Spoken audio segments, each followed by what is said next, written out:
This is Mrs. Frisby and the Rats of NIMH, Chapter 21. This chapter is called The Toy Tinker. We left the Boniface estate on the 1st of May, said Nicodemus. We knew a lot more then when we went in. We had been there 8 months.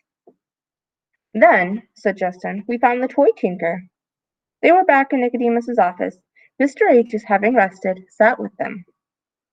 Not quite yet, said Mr. H's. No, said Nicodemus. That was in late summer.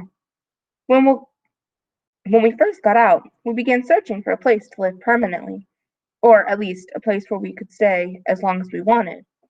We had a pretty clear idea of what we were looking for, and we had plenty of time to talk about it.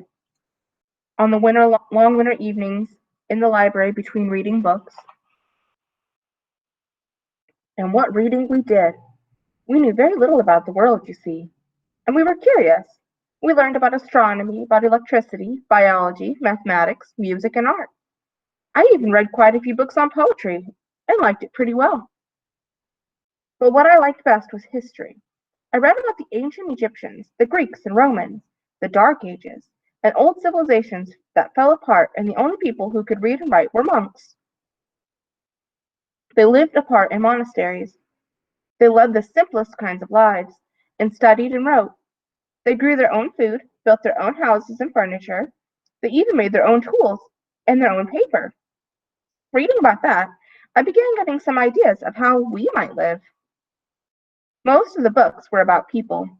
We tried to find some on rats, but there wasn't much. We did find a few things.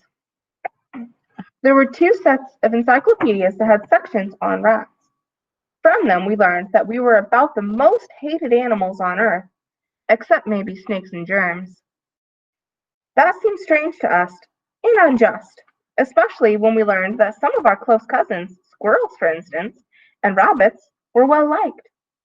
But people think we spread diseases, and I suppose possibly we do, though never intentionally. And surely we never spread as many diseases as people themselves do. Still, it seemed to us that the main reason we were hated must be that we always lived by stealing.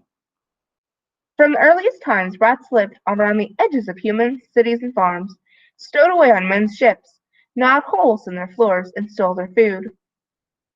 Sometimes we were accused of biting human children. I didn't believe that, nor did any of us, unless it was some kind of subnormal rat bred in the worst city slums.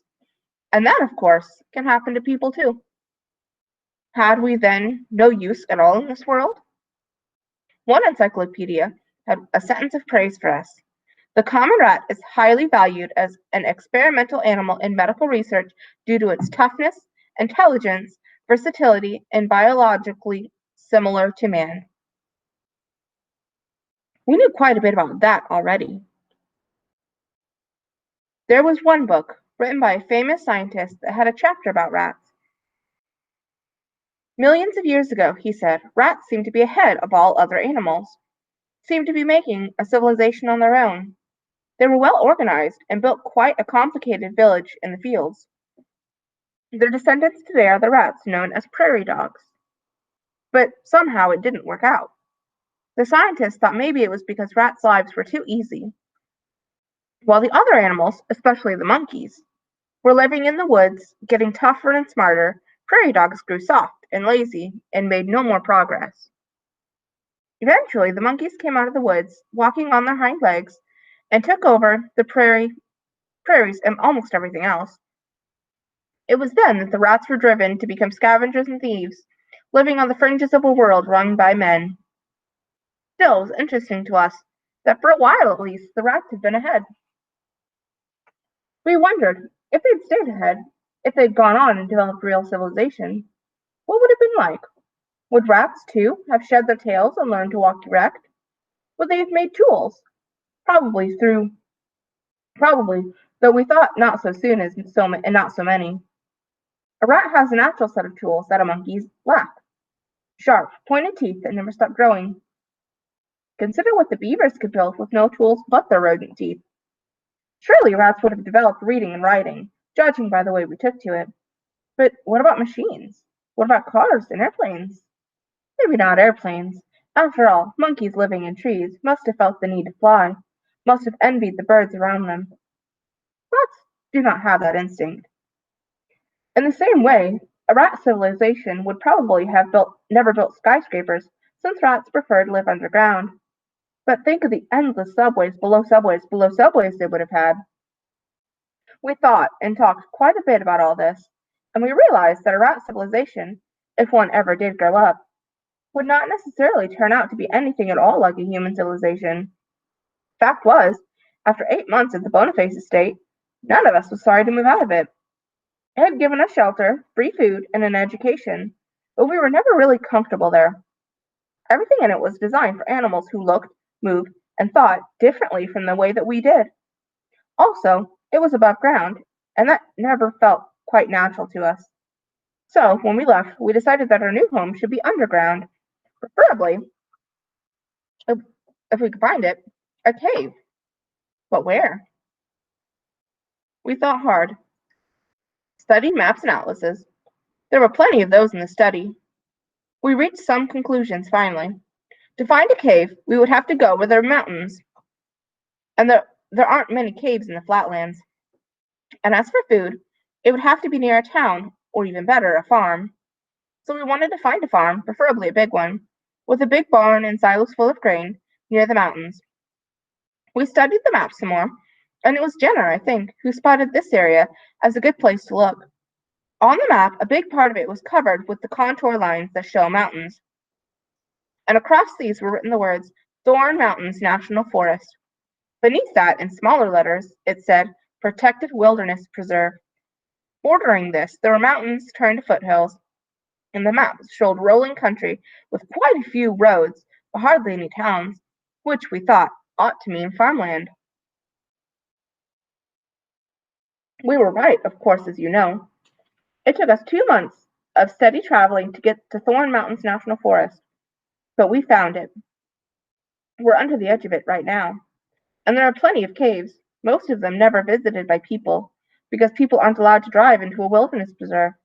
There aren't any roads in the forest, but only a few jeep trails used by rangers, and airplanes are not permitted to fly over it. We looked at a lot of caves, some big, some small, some dry, but mostly damp, before we chose this cave and this farm. However, we found the toy tinker. It began as a sad sort of thing.